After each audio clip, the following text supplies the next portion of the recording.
Hi, I'm Guy Lawrence, and you are listening to the Guy Lawrence podcast. If you're enjoying this content and you want to find out more and join me and come further down the rabbit hole, make sure you head back to guylawrence.com.au. Awesome, guys. Enjoy the show.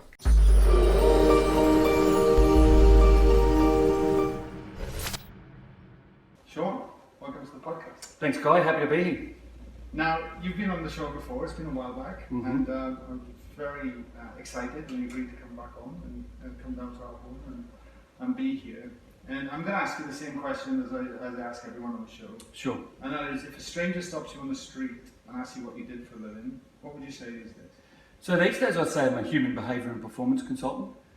And to me that just, then the next question is normally, what's that? And then I explain that and say, basically I do anything that has anything to do with people's human behaviour, performance, fears, doubts, insecurities, anything about how we think and how we operate. And then that's normally how did you get into that? And obviously we'll touch on that. Yeah. But it's predominantly for me just about helping people be their best in their life without letting their fear, doubt, insecurity get in their way. You must be a very busy boy then, because I think there's a lot of people out there that have a lot of fear, doubt and insecurities. Yeah, absolutely. And we mask them. You know, so I'm really curious as well then. When do people generally come to see you? At what stage? Yeah, it's normally when things have gone bad, Okay. and it's still like I can still very much get people out of that. But there's a lot. I've got a new push in my business now towards one-on-one mentoring, which I do in online content, because I really want to help people get in front of the wave before it all goes bad, before it all goes to shit. Because at the moment now, I find people when their marriages are falling apart, you know, they've got estranged children, they've got some other significant conflict. A lot of police and military people that I deal with PTSD and, you know, stress from combat and different things. So it's often people who have already hit their hurdle that I deal with. Yeah. And I love doing that, but I really want to focus on helping people build the resilience and tools to deal with stuff before it happens. Yeah, for sure. And you know, obviously my work's very different to you and what I'm doing, but I'm thinking in the same way. How do I get the work to people before the crunch time, where it can be much harder to come back from that? Yeah. As opposed to staying in front of the wave. Why do you think we wait? Pain. Because we're driven by pain aversion. Yeah. So human beings as a species, and most species are driven by pain aversion. So you think, if I'm in a relationship that doesn't work, or a business, or a financial situation, my health and fitness, whatever it is, and I use health and fitness as a really simple one. People who are 5 kilos overweight normally do very little about it. People who are 35 kilos overweight might have had a heart attack, might have been diagnosed with type 2 diabetes. Then they start to act. Because until then, the pain of doing the thing, exercising, eating well, whatever it might be, is more than the pain of where they are. But once that balance shifts, once they're in more pain because of the situation, then the things that make them uncomfortable to rectify it become less painful, so they'll do the more painful thing. Okay. And I think as opposed to a lot of the old psychology was we're driven by pleasure, I don't actually think that's true. I think we're driven by pain. So I certainly work harder in my business if I'm in having cash flow stresses. I'll put more effort into my relationship if I feel like we're not getting on as well. I'll put more effort into my health and fitness if I notice that I'm not as healthy and fit as I normally am. These days I've trained myself to be more proactive. Yeah. But I think 99% of the people, it's pain. Pain, yeah, I agree. I mean, that's what it took me to start to look at change. Me too. Yeah, I know. Absolutely. Well, let's touch on that for a moment Sure. as well. And like, what kind of pain were you in before you had to really look at creating change? Yeah, there's two critical pits, I guess, and then like two critical points that drove me out of that. And the first one was I was a police officer for 13 years in Police Dog Squad for 9, so a lot of violence, a lot of domestic violence, shootings, car chases, fights, standard stuff. So I was in probably 2 or 3 fistfights a week at times. A lot of death. With the police? Yeah. So with offenders. And so I'd go, and I worked really hard. I loved the police was all I wanted to do. My dad was a cop for years. So I drove really hard at that. So every domestic situation that was going, I'd go to, anything violent, because I didn't do paperwork in the dog squad. So it's only you and a German Shepherd. You go job to job to handle the most violent things. So over a short period of time, 13 years, when a lot of police do 30 years or 35 years in the job, I got to the point where that impacted me dramatically, and I knew it had, but I hadn't done anything about it. So I was medicating with alcohol, in dysfunctional relationships, had conflict in my personal life. So I had physical, violent conflict in my work life. I didn't have that in my private life, but I certainly had emotional conflict and a lot of conflict, and didn't realise I was a common denominator. Thought I was just surrounded by a lot of shit people, and got to the point, mate, of PTSD, diagnosed with PTSD, depression, and lay in bed with a Glock in my hand going to kill myself, and then stood on the outside of a 26th floor balcony on the Gold Coast again, going to jump at a party. And I won't go into heaps of detail about those things because that isn't really the important part of it, I guess. Yeah. But that pit drove me out of the police. And that was out of fear of being judged as a coward and thinking that people would think I was weak. So there was a whole lot of fear and insecurity. And I had a couple of years with a fairly heavy involvement in cocaine and ecstasy and drinking and self-medicating, re-established myself in a new career in the corporate world. Then my daughter was born in 2005 and that turned it. So she literally got handed to me in the birthing suite, and she had to be taken away. She had a blocked airway to have her airway suctioned and cleared. So when she was born, I cut the cord, they took her away, and by the time they came back with her, they were attending to my ex-wife now, but to the girl's mum in the next stage of birthing. So they sort of gave it to me and I was left to my own devices. And I sat in the corner of the room with this little baby and I looked at her and just thought, holy shit. I burst into tears. I thought, now I've got to get my life together. So the pain of the PTSD and all that, and then the fear of, well, what if I don't get it together now, someone else, other than like my wife or my parents or my friends, they could handle their lives, but this little person relied on me. Something beyond yourself. Absolutely. Yeah. I got to ask you as well, so why do you think, as a male as well, there's a fear of being judged? Yeah. Especially when you're going through what you're doing. Absolutely.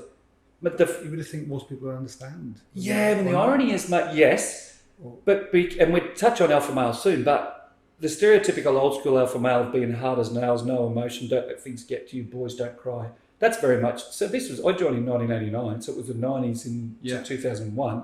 So it's very much the dark ages from an emotional awareness and self-awareness perspective compared to today. So I was just scared that everybody would think I was a coward. My whole identity was policing.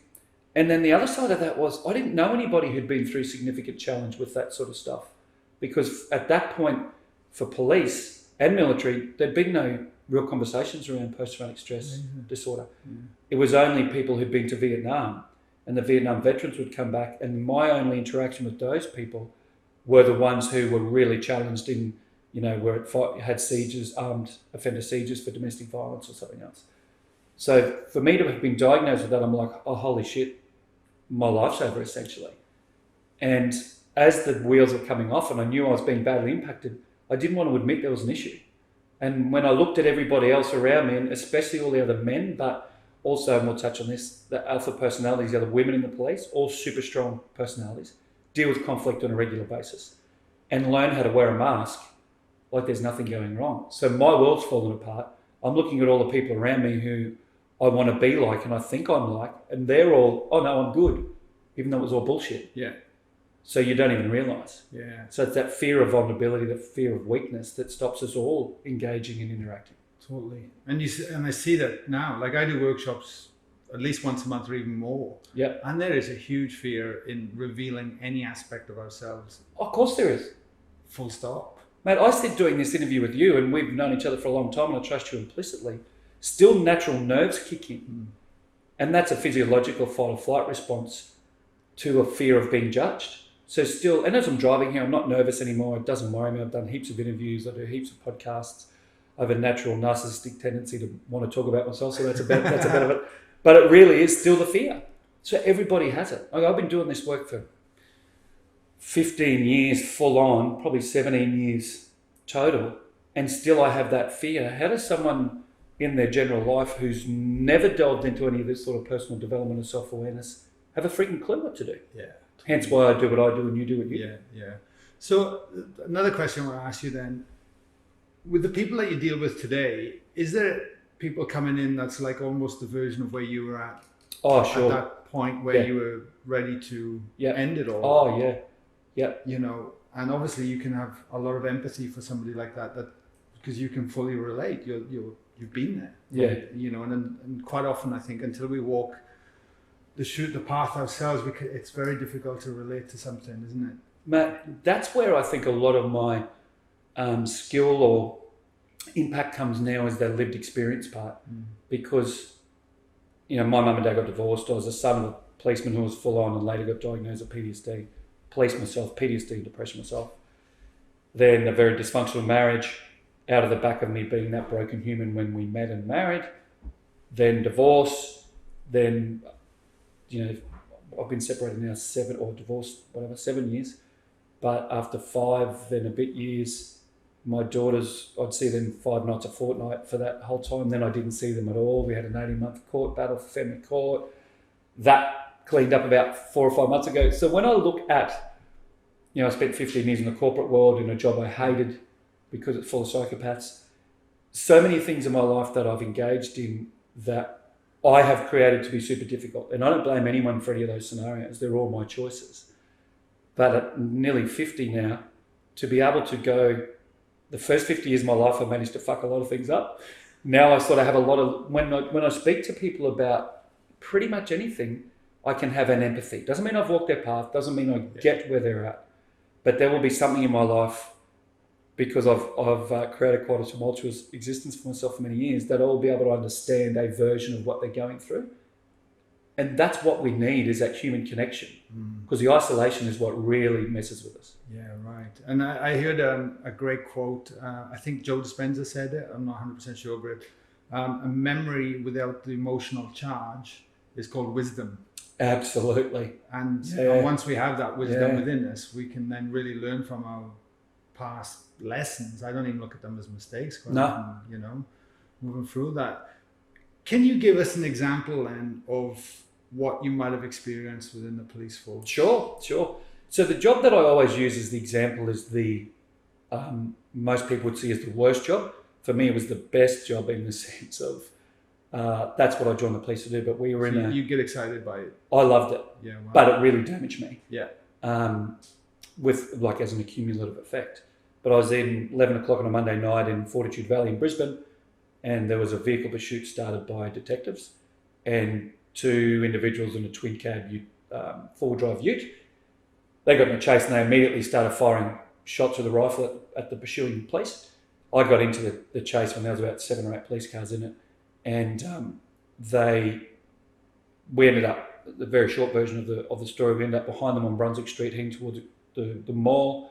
There's people in the mall. I've just driven through there on the way to this job, lights and sirens, and this the passenger was sitting on the windowsill of their vehicle with a 243 rifle on the roof, firing shots back at us. And I'd overtaken 6 of the 7 cars and got second in the chase. And I was trying to get around the first car to ram them off the road and couldn't. And the vehicle in front of me had 24 rounds in it. They shot dozens and dozens of rounds at us, bullets at us. So there's 24 bullets in the vehicle in front of me. There was a male police officer driving, a female passenger. She had ducked down into the footwell and was looking over the dashboard, calling the chase. So calling locations and speeds and those things. And one of the bullets had gone through the windscreen, took the headrest out where she was sitting, so she would have been killed, obviously. So they were very lucky to survive. Nobody got it. No police got injured. It was a miracle. And these guys crashed at the top of the pedestrian mall, got out with the rifle, and started running down the mall. The first police car got through and a big light pole fell, and my car got jammed up on that. So I ended up chasing them on foot with my pistol, and I left my police dog in the car. I should have taken him, but I forgot him. And I'm running down the mall with these guys turning around pointing the rifle at me. There's only myself and the 2 other police that had all the bullets in the car, and they kept pointing the rifle mainly at me because I was on foot. And there's nowhere to really hide, and I'm screaming and drop their gun. We run around the corner, and there's a lot of other police cars that have come around the block, and we pretty much boxed them into this under an awning on a footpath, and they both shoot themselves. Like, the first guy takes a gun and puts under his throat and pulls the trigger, and he's probably maybe 5 to 10 meters from me, like he's pretty close. Probably a little bit further, actually. And then as I move in on the second guy, he bends down and picks up the rifle, puts it in his mouth and shoots himself. And he's only, like, took me about 2 seconds to get to him once he shot himself. So that, I only ever had one of those type of jobs. And I loved that because that's that's where you learn who you are, right? That's where you learn. And I was terrified the whole time, absolutely shooting myself, wanted to quit, but just kept driving because my focus was to try and stop them before they hurt someone. But I've had guns pulled on me a number of times. People try to stab me. Heaps of fights, heaps of high-speed pursuits, heaps of domestic, like the simplicity of going to a domestic situation where predominantly males assaulted a female, and you get there and the males, they're either, well, they are, in my opinion, they're all cowards, but they're either very aggressive or very passive. So I would turn up often on my own. I'd get there faster than other police. Not without, I wouldn't take my dog. So I'd walk in on my own, knock on the door, and there'd be, big mayhem. And the guy would either want to fight or would give up. And often they'd want to fight. So I would end up in fistfights with them before the other police got. They would only be maybe a minute or two behind me, but it's a long time when you're in a full-on fistfight. And often you'd be fighting them, and then the female who's been assaulted turns on you, so you end up fighting the offender and fighting the victim. So there's all that sort of stuff that police go through that I don't think people understand. And they see police as heavy-handed, and they see all those things, and that's not what I want to talk about. But that's super important to me, because you've got to understand police, military, paramedics, whoever you're dealing with, they're people before they're that profession. Yeah. And they're impacted, and they're scared, and all sorts of things. So that to me is really where a lot of the impact was for me. But there was also stuff in my dad wasn't around much. Mum and dad got divorced, or challenges in that. I challenges in my personal life around relationships. So all of it's accumulative. It's not just policing that caused it. Yeah, okay. But that was the... But it'd be hard. Like, what would happen? Like, let's say the shooting incident. You go in, you witness that, right? I remember sitting in the car with Linda, my wife. Yep. And a car rammed us from behind. This was going back years ago, right? Yep. And my head hit I was sitting waiting for the red light, just having a lovely conversation. Yep. And the car hits me from behind. My head hits the wheel. Yep. And I'm just like in shock, just like Sure. But it took me days, like I'm still shaking. And I thought, no, I'm fine. And, I'm kind of a relaxed guy. But there were just moments all the time, just think, bloody hell. And yet, when you have those experiences day in, day out, week in, week out, like, what happens? You just go to work the next day and just carry on? Or Mate, that job I did. So we finished that, like that job probably finished, I don't know, 11:30 at night. It wasn't long after, it was before midnight. I was supposed to finish work at midnight, and I ended up working all the way through till 11 a.m. Because then there's homicide squad interviews as to what happened. They piece it all together, whatever. And then I went home at 11 in the morning, couldn't sleep, obviously pretty amped up and pretty stressed. Rang my dad, who was a police officer who'd had to shoot and kill someone many years ago in a similar scenario. And I said to him, like, how do you deal with it? And he goes, his words, he goes, fucked if I know. So it's not like there was any advice even from people because no one knew how to deal with it. Most police just drink.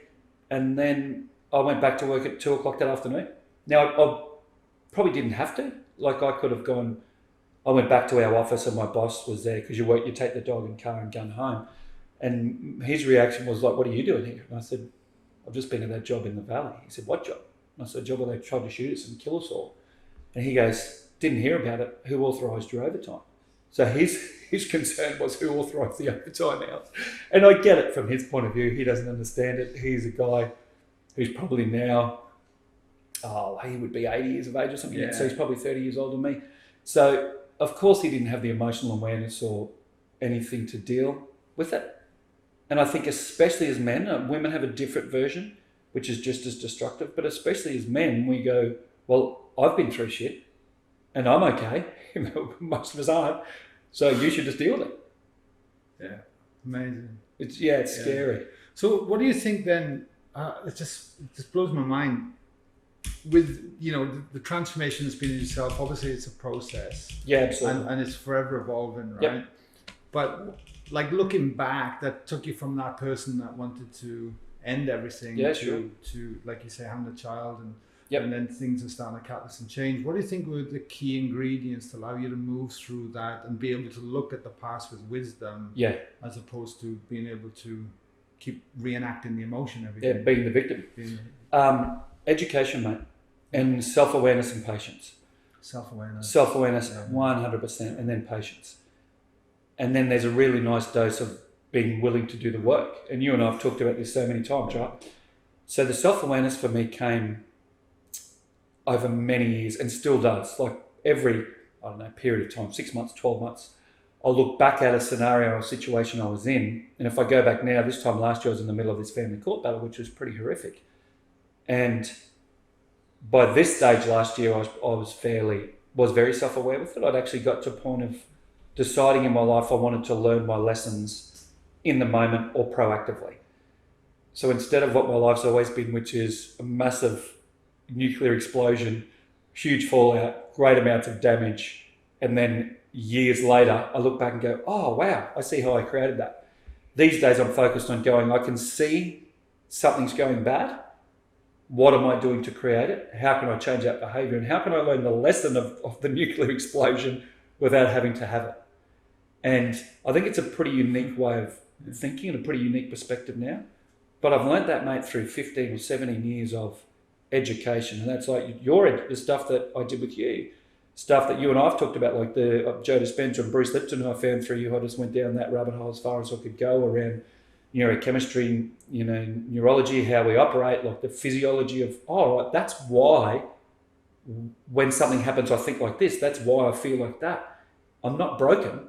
It's actually just the response of the machine that is my body and mind. Yeah. Then also seeing, one of the things I love is seeing other people who've been through tragedy and trauma might be different to mine who come out. So one of the things I live by now, and I talk to all my clients, I go, if anybody has ever been where you are and come out and been happy, you can do it. And if anybody's ever been where you are and hasn't come out and been happy, you can still do it. It's just going to be harder because you don't have a path to follow. A reference point, yeah. So it's all just education, mate. And I'm, like this morning, I went to the beach and walked the dog and went grocery shopping, and I'm listening to a Brene Brown, Daring Greatly, one of her audiobooks, because everywhere I go, I try to be learning. Yeah. And I've got an addictive, obsessive personality, which that's my self-awareness part. So instead of drinking alcohol and taking cocaine, these days I gave up drinking and I've taken drugs for years and years. Now it's about personal development, being a better man, being a better dad, being a better partner, and the purpose of But that takes humility. Takes vulnerability and humility. Yeah, right. Like, and I'll give you an example. I ran a workshop the weekend with Matt Omo in Brisbane. Yep. But I could see there were certain people in the audience that were behaving like they knew it all, and through that it was blocking any kind of new information to go in and allowing themselves to see this with an open mind or a beginner's mind, and actually just take that on board and have a curiosity about something, and then take what you want and leave, at the end and do what you will with it, But it fascinates me, like from all the people that you've been working with, why do you think we are always that closed off then and trying to get information in, and we actually behave like it's not our fault, almost like we don't take 100% responsibility. Yeah. And then we have this persona and I know I was that person. Oh, for sure, me too. Like I'm not. Me too, not judging, yeah. Yeah. Mate, it's a very, very simple thing. We can be happy or we can be right. Rarely can you be both. Yeah. And I actually think never can you be both. Mm. So I would suggest those people in that scenario in your workshop, and I haven't been to that workshop, I learned so much, and I was a long way down the path of my own personal development, right? But I'm like, anywhere I go, I have the humility to go, well, I'm not here to prove anything.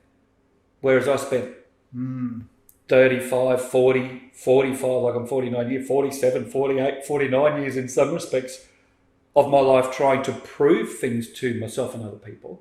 And there's still ego. I still do things and say things sometimes, and I'm like, oh, wow, that's interesting. Or I'll have a social media comment from someone that's negative, and I go, my initial response is, oh, is that fun? And then I go, oh, well, that's interesting that someone I don't know can make a comment sitting behind the computer in their mum's basement and it can affect me. That's a weird thing for me to understand. But because we want to be right. And we want to be right because there's a safety in that. So if you think if you're sitting in a crowd of people, and it's ironic when you're the presenter, right? And we've both had a lot of experience in this now. I've been doing a lot of stuff recently with the Australian Army. They've got a soldier recovery centre. Yeah, wow. And I've done 2 8-week courses where I present 4 2-hour workshops on each course for young soldiers. And they're either transitioning out of military or back to their units.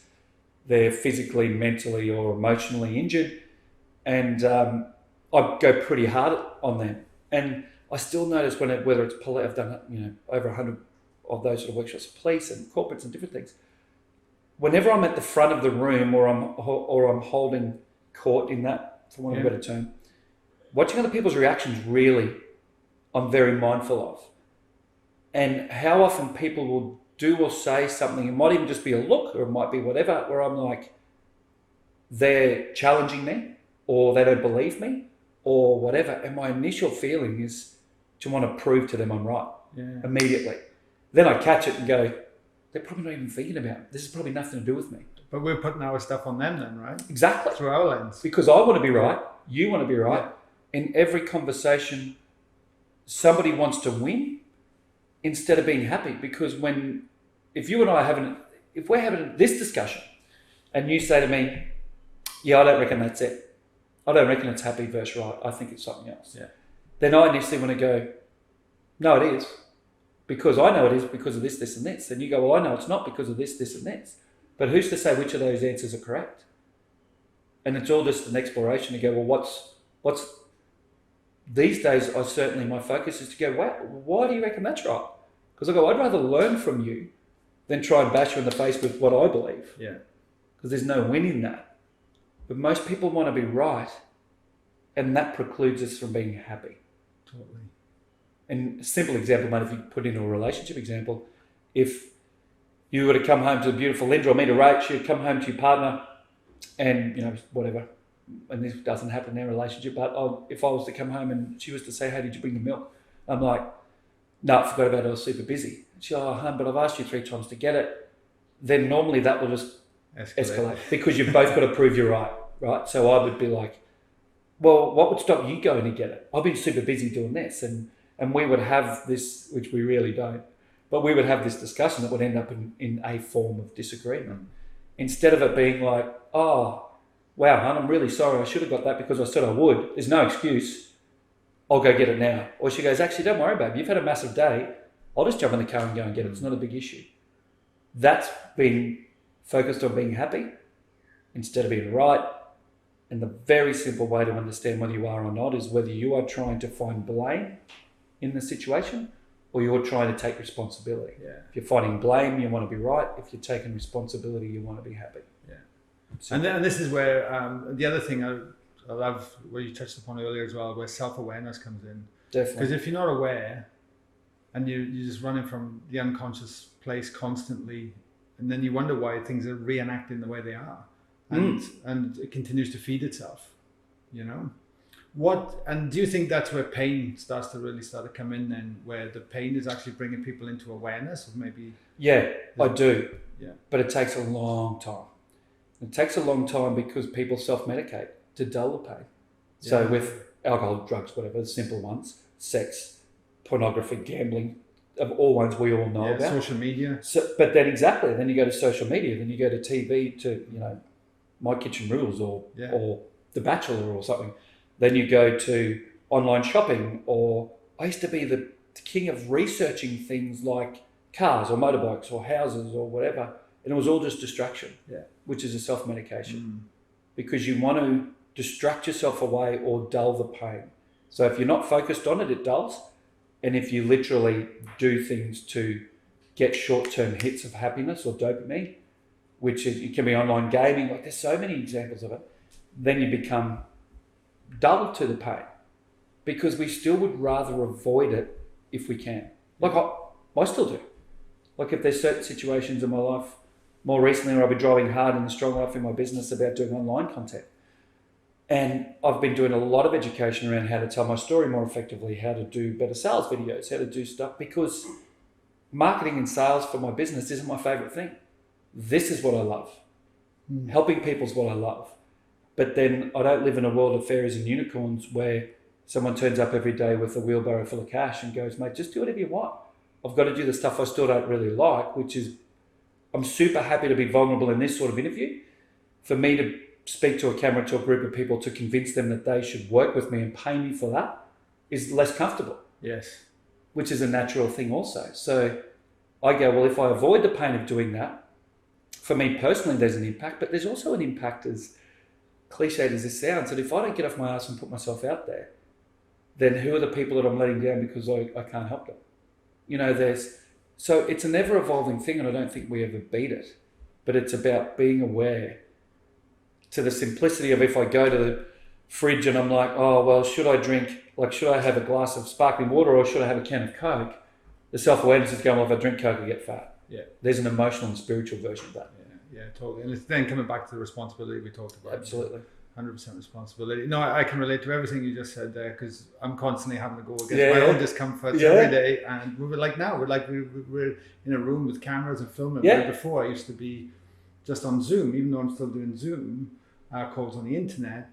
But I was only saying the other day, that made me feel like a musician, because I used to play with a guitar as well. Yeah. But the guitar was my protection. For sure. So the online bit was my protection in a strange sort of way. Oh, no, totally. And it'd be easy just to sit back, but it's nice to lean into these ideas and explore, because you learn more and more about yourself daily, right? That's I love your lean in terminology, and I know you use that a lot. Yeah. Because to me, it's whatever's painful, lean into it. Yeah. And again, back to the physical fitness thing. If you're training and it hurts, great. Obviously, you can be injured, so you use common sense. But if you're running or doing whatever you're doing and you're out of breath and that's painful, keep pushing, because you're in the right space. Yeah. If you're in a relationship where you're really uncomfortable and feeling like you're pushing the levels of vulnerability and you want to shut down, then that's probably where some magic is. And there's common sense around all of it. But if you're really comfortable in every area of your life and not challenged, you're probably living a very mediocre, safe life.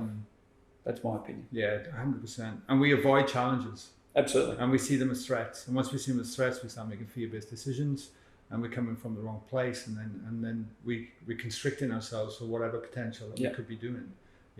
I wanted to touch on one other thing before I move on. There's a few more questions I want to ask you, but that was alpha humans. Yes. And I'm intrigued by what you said about that, because I'm always just thinking alpha male. Yeah. And I think that it comes back to just the archaic sexism or whatever, men compared to women. To me, I go, when I was in the police, and in so many areas, like Rach, my partner, is 100% an alpha female. But an alpha personality, to me, it's not a gender specific thing. I think that leader, protector, natural sort of leave the cave and kill the food and bring it back and fight, warrior type physiology that's in the basis of our humanity is more predominantly a masculine thing. Yeah. But there's so many women that are the same. Similar to, you have men that are more feminine. It's not a question of sexuality. It's a question of personality, where they can be quite feminine and not a super strong, aggressive male. It's not black or white either way. So for me, the whole alpha personality, my version of what a good alpha male is, but an alpha personality is 95% of the time loving, connected, and powerful leaders in their life. That's what they do. They nurture people, they look after them, they lead, they're strong. But they lead from the back in the sense of they're making sure everyone else is okay. They're not driving out in front, leaving people behind. That's male or female. And then 5% of the time, they do whatever needs to be done to protect other people. Yeah. So, and you put it in a policing sense. So I go, and it's not 5, it wouldn't even be 5%, but it's that, 95.5 for me now is the greatest majority of my life now for years. I'm super loving, connected, I'm vulnerable, I'm emotional. Are you enjoying life more like that? Oh, love it. Absolutely love it, mate. And the irony is, Guy, I'm stronger, I'm tougher, I have less fear now than I did then. So a lot of my need to demonstrate myself as a strong, willing to enact violence male, and obviously it was a career, my career was unfortunately a lot about that. But these days, and I use a simple analogy, right? So when I was really broken, I was really angry because there was so much sadness, but I was too scared of the sadness, so I demonstrated as anger, which is a very normal human thing, but especially a male thing. So I'd be driving down the street and just be amazed at how many idiots there were in the traffic, like in road rage, and I'd be in my car yelling and giving people a bird, like I was just angry. And now these days, and I would be always waiting for conflict, and I would always find it. Now these days I go, if someone cuts me off in the traffic and I rarely have any sort of reaction. The only thing that if I'm driving in the right lane on the highway and people don't move over, I get frustrated. But I catch myself and go, who cares, mate? So you're going to be 30 seconds later to your destination, who cares? But because I'm more loving and connected these days, I'm far less fearful of confrontation. So I don't create it in my life. And if I get to the point, I had a few months ago now when I'd left a full day of interviews for our family court process. So I wasn't in a fantastic mood, and I was waiting to catch a ferry in Brisbane, and there was a few people, probably 20 people, men and women, and I heard someone walking down towards the ferry stop, and they were just swearing F and C and carrying on, pretty obviously aggressive. And I looked, and there was a guy, probably mid to late 30s, fairly solid individual, covered in tats that are obviously done in jail. Like jail has tats on it, obviously as a cop. I'm like, oh, this guy's done a lot of time. And he's obviously off his head on something, pretty aggressive. So I had my sunnies on, and I just just stood quietly to see what he would do. And he walked past me, and we're on the ferry stop. So I'm like, right, so what do? I go because he's obviously pretty aggressive, and he walked past a couple of other guys, and he didn't say it to me because he's obviously picked up that I'm calm, right? He's not scaring me. And he walks past these other guys, and he goes, what are you looking at? You know, swears at them, and they duck their head, and I'm like, well, there's a fair chance this could get violent. Yeah. So I took my phone and my wallet out of my pocket, put it in my backpack, because I'm thinking there's a fair chance if we get in a fight, one of us will end up in the river. And he walks over to these two young backpacker girls, who are probably 18 or 19, look like the Scandinavian type girls, who very, very attractive. And he's just very, like, leeringly speaking to them, and they're obviously super uncomfortable. So I went over and stood beside them, like shoulder to shoulder, and he's in front of me. And I still have my sunglasses on and backpack. And he goes, what are you looking at, cowboy? He called me cowboy for some reason. And I said, not much, champ. What are you looking at? And in prison vernacular, champ is not some of your people might know, most probably won't, but champ's a very derogatory term, and I won't say why, but it's a super derogatory term in Java vernacular, which I'd forgotten. So I just said champ accidentally, and he absolutely lost his mind. He goes, I'll effing kill you, I'm going to stab you, or like for about probably 10 or 12 seconds, like really going off his head. And I was eerily calm. Like I had an adrenal response, but I was super calm because I was like, well, if he's so angry, if we start fighting, the reality is probably I can just wrap him up and I know a little bit of technique just to be able to control him, not have to punch him or get in a super violent altercation. And he went berserk and then stops and he looks at me and I said, well, whenever you're ready, mate. And very quietly and very calmly, he goes, what'd you say? C-word, top of his voice. I said, whenever you're ready. And he was just like, didn't know what to do. Now, if I had have gone to a level of anger that I used to have out of fear, and it would have been just driven out of fear and going, I'll kill you, like back in, we would have been punched on for sure. Nothing surer. He ended up walking onto the ferry and carried on for the next probably 10 minutes and was digging in his bag. I thought he might be trying to find a knife, like he was punching the wall. He was still pretty over the top, and everybody else on that ferry was terrified. And I sat so I could see him, and so I could see what he was doing. And I thought, well, if it goes bad, the 5% part of me needs to be willing to do whatever it takes to look after the other people on here that are scared. So the 95% loving, connected guys going, you know what, I'm not going to start a fight with him. But the 5% guys, if he comes at me with a knife or he goes to hurt someone else, then I will do whatever I have to do to hurt him, including violence, including whatever. Yeah. And it's not a popular or opinion, and it's not something that I think most people are comfortable with.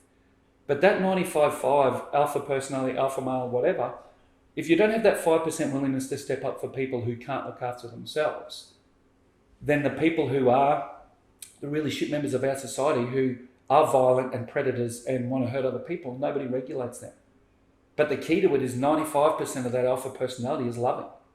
Does that make sense? Yeah, totally. It's showing true emotional intelligence. Like for me, what I was thinking then when you were saying that is it's almost like a metaphor for all our circumstances in terms of like if we come from that loving, connected place, we can see the lens of life in a certain bias, which I think is greater in every human being, but also we're going to be regulated not from the hormones of stress, and we're going to see things more for what they are and not how we perceive them to be when we're in a stress response. Definitely. But then at the same time, when we do have a fearful situation coming up, like we don't need to have somebody yelling profanity at us to feel that emotion inside with a certain situation. If we want to avoid maybe embarrassment, or if we want to avoid something, shame or whatever unworthiness, whatever emotion starts to come up, but then we start to escalate it ourselves, Yeah. what can be going on in any given situation, by our own stuff that we start compiling, and we still come from a place of fear, Yes. and then we still come from a place of stress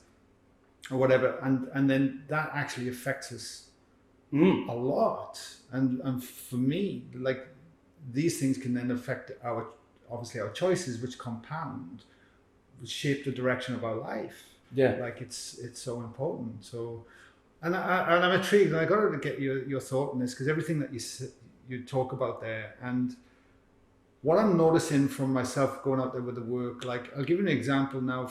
We got retreats coming up in January, Yep. right? Now, the second retreat, we still haven't had it's 2/3 booked. Yep. And we still haven't had a male book in yet. Yeah, right. And I'm thinking, what's going on? Yeah. You know, and is it there's just not a connection, or is it there's a fear that they might have to be a little bit vulnerable and exposed? Definitely that. Definitely. And the thing is, mate, because also I do, like, all my one-on-one clients, I'd say probably 80% are men, probably 20% women, and I work with either. But I think for me, if you look at you and I as how we're perceived, I perceive you as a very loving, connected man, which I think is amazing. It's beautiful.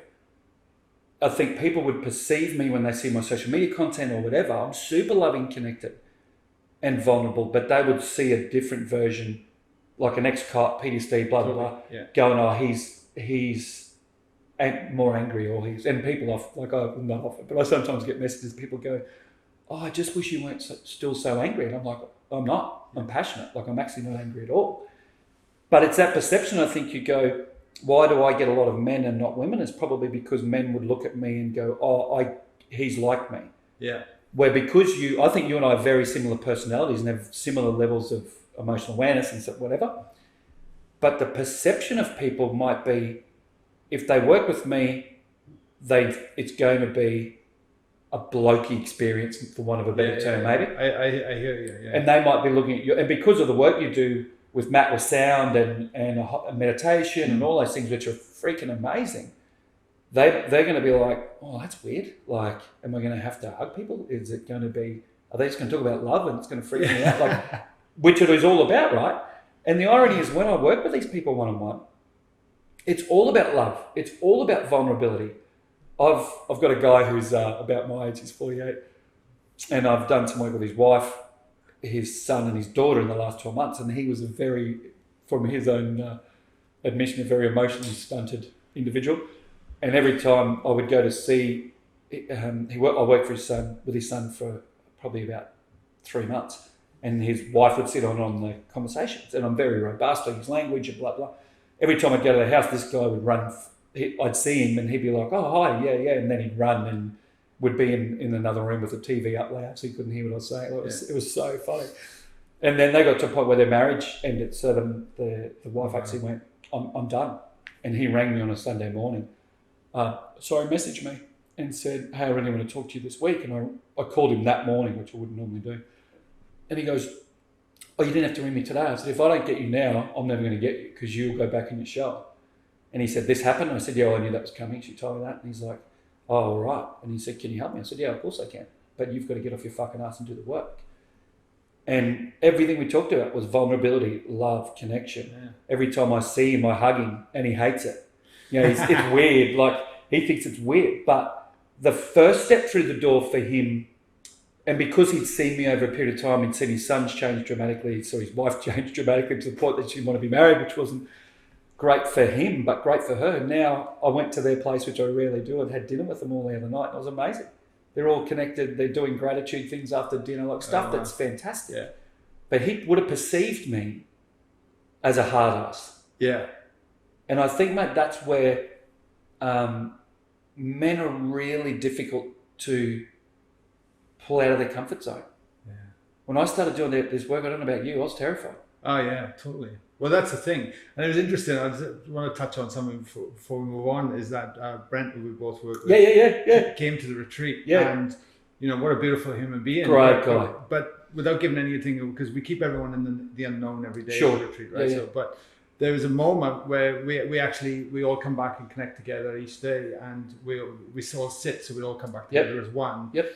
And he said, I've been in the boxing ring or boxing fights over 100 times. Hard, man. Hard police force. People. Yeah. And he said this was the toughest toughest ring I'd ever had to 100%. step into. And I was like, wow, you know. It's and he would be, so he obviously found your work through. He found it through you. Through me. Yeah. And I don't say that for ego, but the connection was policing. And now I didn't know him in the police, but we had mutual friends. And we met maybe 18 months ago. A good mutual friend of ours died, unfortunately. And at that funeral, we went to the wake, and another good mate who's a mutual friend said, hey, do you know Brett? I was like, oh, mate, I know you know. No. So we didn't. And for the time that we were in the police, the personalities we were both pretty full on. It was weird. We didn't know each other. And then I gave him my card, and he goes, what do you do now? I said, this, blah, blah. And we caught up and had coffee, and then him and I did a bit of work together, and then he said to me, I'm going to go and do guy stuff because he'd seen me interacting with it on social media. I said, yep, go for it. And the difference in him in 18 months, mate, he was a pretty, and he will admit, I spoke to him this morning. Oh, cool. Angry, pretty aggressive individual, is touted in the area, worked in the police, and he's been out a long time as well, but one of the toughest men. So to give you an idea, there was another guy I know as a detective who worked with him, and they couldn't get this guy to say a word, and he was a super tough guy. He goes, if you don't tell us what you need to know, we're going to get Brett to come and talk to you. And this guy went, oh no, okay, no, I'll tell you. So Brett was super tough, right?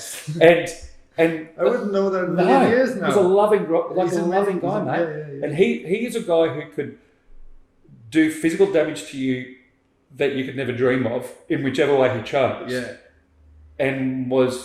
But still, same challenges, same fears around who he was. His relationship wasn't as good as he wanted, a whole lot of things. And mate, he's such a loving guy.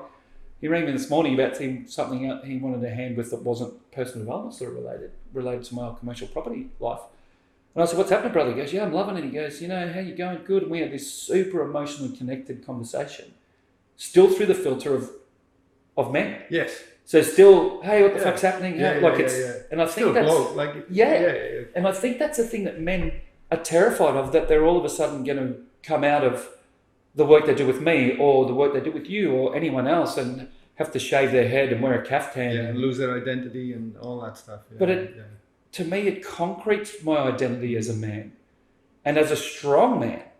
But these days, mate, I feel invincible in my life in just about every area. Like, I still have doubts and fears, like, don't get me wrong. But compared to the guy I was, when you looked at the two men back then was fighting all the time, taking guns off people in this super violent life, you would go, oh, you're much tougher then.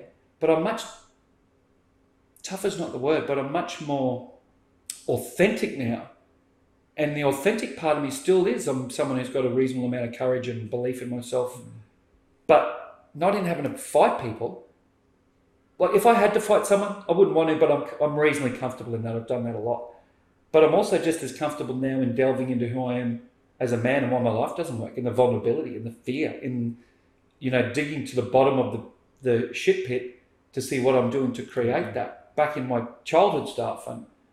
And that's the thing that I think people get so scared of, and men especially, is if I open that door, how will I ever close it again? Yeah. But, and I'm curious on your opinion, but I believe what happened yesterday back is fucking irrelevant. It's good for context. It can be good for understanding of going, right, so your dad left when you were 4 and you never saw him again, that's impactful. Your mum was an alcoholic, that's impactful. Your brother died of cancer at 11, that's impactful. And that would have done this thing. But I don't need the blah, blah, blah of 32 years of your story. I just need to go, what are the highlights of the most tragic things that have happened? In 15 minutes, boom, yeah, got it. I know human behaviour as you do. I know about our physiology. I know about how we operate. So now I know why you do it. So then we go to start changing it. Yeah. And it's actually a pretty simple process, and it's nowhere near as painful as people think. Yeah. Well, the thing that fascinates me is that the body can't tell whether it's actually happening right now or we're imagining seeing it, right? So from that point of view, we reenact things 1,000 times over and create the same feeling, which creates the same thoughts, which creates a certain perception, which is then we see a very biased lens on life daily. So a lot of this stuff, and I'm very interested now in because of my own experiences and what we're even seeing at the retreats, is somatic work, is where the body itself holds memory and sends signals via the nervous system that's creating a hormonal response, which continues the repetition of that. So it's like, well, what about if we could get that out of the body? Energy can neither be nor created nor destroyed. It can only move from one form or the other. Yep. And at the end of the day, from what I can see, it doesn't matter what caused the experience. Trauma is trauma. It goes into the body. The body holds it. But if we're willing to go there and allow these emotions to move and allow this energy to transform from one form to the other and come out and free it up, we can actually start allowing the body to send a different signal. And then we can actually start operating more from the hormones of joy, love, gratitude, appreciation, connection, as opposed to stress, fear, doubt, negativity, guilt, shame, whatever that might be, from how we've wired it. And it's neuroscience. That's what's going on. And that's the two things that I talk to people about a lot that I love, that I learned from your work and going down the Bruce Lipton and Joe Dispenza hole. And I can't remember which one said this. I think it's Joe Dispenza, but that birth to 7, 95% of our habits, beliefs, neural pathways, opinions and everything are formed. And then for the rest of our lives, 90% of that 95%, so still you're going a significant, like I haven't done the maths on it, but let's say 90% of our beliefs, habits and everything are operating subconsciously from what we learned birth to 7. And when you look at the practicality of most kids' lives birth to 7, that can be where a lot of the trauma is. Yeah. Family breakdown, violence with parents and whatever it is. So when I deal with people, I go, so if that's true, would you let, I had someone recently who I was dealing with and it was a woman and she was causing a lot of grief in her life. And I said, so if you actually look at your behavior unemotionally, right, could you see how you have tantrums and the way you act and it makes sense like it's like the 6-year-old you? And she's like, huh? I said, well, look at, when this particular thing happens, you do this, this and this. Is that rational? No. And this and this, no. I said, literally you're operating out of that subconscious patterning that you learned birth to 7. And she's like, oh, wow. I said, so look at that. And that was huge for this woman. And I look at like my stuff, good Irish Catholic background, family, whole lot of history. And I go, there was always stuff around money and not wanting to stand out because, what are you, full of yourself? All that, relationships can't be great. And I look at societally, and this is pretty large scale, but I look societally, for me at 50, my parents are mid-70s. My grandparents were born in the 1910s, teens, whatever. So they literally grew up through, my grandparents through a couple of world wars, through the Depression, epigenetically, so on top of genetics, which you obviously understand, that patterning of them, birth to 7 would have been horrific. 90% of their behaviours in their life operate out of that. Then my parents are born and get 90% of that, birth to 7, right after the end of World War II, whole lot of other challenge, no work, no anything. Then I'm born in 1970 and get 90% of that. Then to my kids, if I don't have the self-awareness to change that patterning, then no wonder we have generations of families create the same shit. Yeah. Generations like countries, all sorts of things of conflict and war and blah, because we're taught as kids, this is how you do life. And then as you know, mate, and we both know, then 95% of it comes out of subconscious. You're not even aware of it. Yeah. Tied into the right or be happy, then we want to be right about it. So when you say to me, hey, come and do this interview and at the end of it, you say one thing that has me go, oh, he thought that was shit and I'm not worthy of it. And because I'm running it through the pattern of a 5-year-old kid whose dad told him he was a shit soccer player or something, which is what happens. And then all of a sudden this whole thing falls apart. And then it fatally fractures our relationship because I go, well, guy's an arsehole, he doesn't support me. And then I find every bit of evidence I can to confirm that. Happens every day. I know. It's amazing, right? And then the beautiful part is flip it. And I look at my life and go, wow, everything happens for me. Nothing happens to me. And that's what happens. It's actually simple and super powerful, but I don't think people get it. Yeah, no, they don't. And they don't give it the time. And it takes effort and work. Of course it does. I before I wrap up the podcast, I want to ask you something that I thought dropped in again then as well. Is what do you have any rituals, habits, routines that support everything that you've been speaking about now that you might do on a definitely weekly basis? I do 5 things. Sleep. I get 8 hours sleep a night. Mm-hmm. That's non-negotiable. Nutrition. I eat paleo or keto or super clean, like no processed foods or very few processed foods. I exercise. Yeah. I meditate every day. So I do 15 minutes in the morning, guided meditation, and I go to sleep now with Insight Timers and that have 90-minute meditations that I actually play on Bluetooth speaker as I fall asleep, because as you fall through those brainwave states, it helps rewire subconscious. And then mental rehab is the big one for me. And when I talk about that, it's about podcasts, books, interviews, conversations, education. It's about all the things in my life that contribute positively to my experience. So if you eat shit food, you feel like shit. If you listen and watch shit things, you feel like shit. So if you spend your life in conversations that are full of drama and gossip and negativity, you feel like crap. If you surround yourself with amazing people, you feel amazing. And it's the old, show me the 5 people you spend the most time with and I'll show you your life. Totally. So I'm super militant about who I hang out with now. Yeah. And I've distanced myself from a lot of people from my old life because they are still very dramatic and there's, a whole lot of conflict and different things. I hold an impossibly high standard for people in my life, but I hold myself to a higher standard. As a father, I'm super loving and connected. As a partner, I am. As a man, I am. And I'm so willing in every situation where something doesn't work, I look at how I've created it. Those 5 practical things, but that is key to me, is I look for every reason. So if I drove out of here and went to turn left out of your street and somebody ran into me. So if somebody ran up the back of me, right? So most people go, well, that's not your fault. You're stopped. It's not nothing. I would stop and go, well, how did I cause that? Did I cause that because I wasn't watching my rear vision mirror to be able to see that person coming and take action? Did I cause that because did I pull out in front of them too early? Like, did I not leave them enough room? How did I possibly create that? Now, most people would go, well, you didn't. That's not my fault. That's their fault. But the minute I make something your fault, I have no power over it. Yeah. And Tom Bilyeu from Impact Theory, do you know Tom Bilyeu? Yeah. I heard him say, and I love this. He goes, if my wife got killed by a meteor tomorrow, he goes, I would take responsibility for that.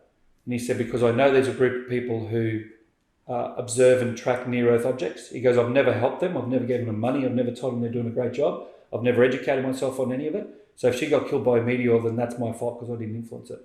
And I go, if you've got that level of responsibility, and most people would go, well, that's ridiculous.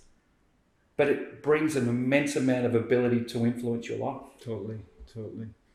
Last question. Anything you would leave our listeners to ponder on from everything we covered today? Yeah, so many things, but it is ponder that self-awareness and education piece, right? So I do courses and mentoring and blah, blah. You do your stuff, right? We've both got products that people can get involved in. If it's not mine, it's not yours, find something. But to me, the big thing for us to ponder is everywhere in our life, we go and find teachers or coaches or whatever, right? So our 8-year-old son's soccer teams have coaches or have people that influences. If I go to get my, I don't service my car because I have no idea about mechanics, so I take it to a mechanic. If something happens in my house electrically, I don't go and start fiddling with wires and risk electrocuting myself because there's people out there who know that shit inside out. I go, this work is exactly the same. And the thing that I find really funny in this, and I was certainly used to be the same, like I spend quite a bit of money these days still on educating myself through other programs and whether it be now like marketing and different things, whatever. People don't spend the time and money to actually increase and improve their lives like they should. And I want people to ponder, why don't they do that? So I'll have people call me to talk about mentoring, for instance, and I'll tell them the structure and how much it is. And some people go, I can't afford that. I go, cool, no problems, that's okay. And then they go, great. And then I would talk to someone like my client I was talking about before, whose marriage nearly ended. And I sat with him on the first time we caught up, and we had a very robust discussion about his attitude. And he said to me, he goes, this is a lot of money. You better be worth it. And I said, well, mate, if we get to the point where your marriage survives, is it worth the investment? And it's a few grand what I do, of a few grand. And he goes, oh, yeah. I said, because what happens if your marriage fails? What's that going to cost you? And he goes, hundreds of thousands of dollars, blah, blah, blah, blah. But we don't look at that investment in ourselves. People don't look at that as an important thing. And it drives me mad because it's the one area in our life where we feel as though we have the expertise to fucking organise ourselves. But it's the one area in our life that infects every other area. And it's the one area in our life where we can do the most damage. I'd suggest you can do more damage trying to guide yourself through your life without assistance than if you try to service your car. But we wouldn't, you don't service your own car, but we try to service our own life. It's crazy. Yeah, totally. And it's people to ponder. And for your guys who listen to this podcast, why do you not value yourself enough? And then that flows into doing meditation, like all the other stuff. All the other stuff that comes with it, yeah. Self-worth. Yeah. Couldn't agree more, mate. Where can we send them if they do want to check out more? Yeah, so stronglifeproject.com is my website, and all social media. So Strong Life Project on Facebook, Insta, podcast. Yep. Shaun O'Gorman on LinkedIn. I do a lot on LinkedIn now. I've got I've done 1,300 episodes of my podcast. 1,300. Yeah. Jesus yeah. Christ, mate. Are you doing them 5 days a week? 7. 7 days a week. 7 days a week. 10 minutes a day. Wow. So Strong Life Project podcast, my Dark Companion, my book I wrote. Yeah. And if they just go to my Facebook or Instagram and follow that, then they'll get a lot of the information. Yeah, totally, mate. Thanks for coming on the show today, Shaun. Thank you, brother. Really That was appreciate awesome. it. Really appreciate it. Good on you. Thanks, man. guy. Thank you.